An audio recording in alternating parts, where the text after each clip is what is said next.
y a des sponsors qui sont davantage intéressés par de la notoriété. Il y a d'autres qui sont intéressés par l'image et par des valeurs. Ceux qui sont intéressés par la notoriété, n'importe ce que l'opinion publique dit de leur nom, de leur équipe, de leurs prestations, c'est toujours bon. Même les mauvaises nouvelles peuvent être bonnes pour des gens qui cherchent davantage la notoriété. Tandis que des entreprises publiques comme la Loterie nationale, comme la Française des Jeux par exemple, on est quand même là pour soutenir certaines valeurs.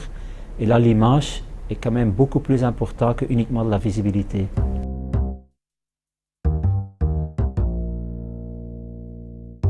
Depuis la naissance du Pro Tour en 2005, nous avons tout de suite opté pour une charte éthique qui est jointe au règlement de travail et au contrat du coureur. Et dès le début, ils doivent s'adhérer à ça. On a nos règles strictes au niveau de l'exclusion de coureurs en cas de doute sur le dopage, etc.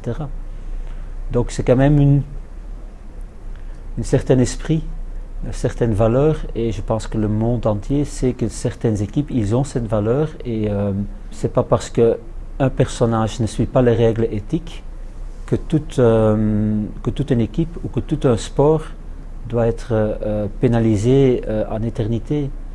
Je pense qu'on a besoin d'une certaine attitude dans le milieu du cyclisme, et que c'est naturel que les champions, les jeunes cyclistes qui veulent devenir champions s'adhèrent à ce mouvement, et que c'est un mouvement d'assainissement, je veux dire, du cyclisme. Je pense que nous avons tous cette responsabilité de contribuer au futur du cyclisme et de construire le cyclisme du futur. Et toutes les équipes qui ont ces règles assez strictes au niveau d'éthique, mais aussi de détection des jeunes talents, d'accompagnement d'une carrière d'un cycliste depuis son début, depuis qu'il a 16, 17, 18 ans, qu'il est bien suivi par les directeurs sportifs, par un staff médical, etc., qu'il peut exercer son sport avec des méthodes saines,